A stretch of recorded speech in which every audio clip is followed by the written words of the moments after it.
Hello guys, welcome back.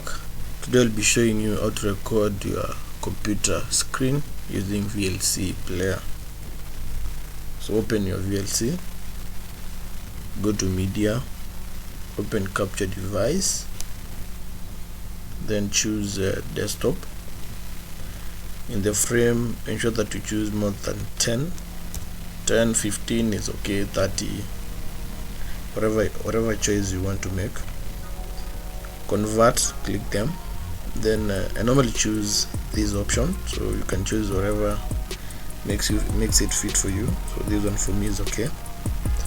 Then you browse to where you want to save your recording. So I prefer desktop, so I save by the name record,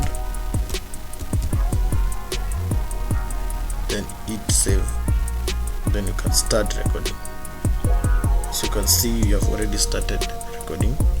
So you can minimize this, then you can do anything you want on your screen so that you can record. So let's open maybe the browser.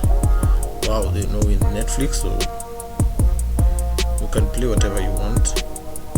For instance,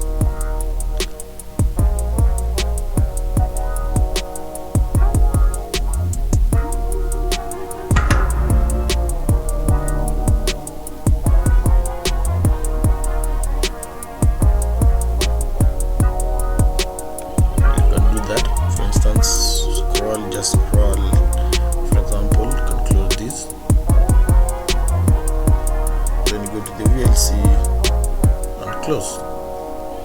You have done good. So now let's just wait for it to save. Here it is.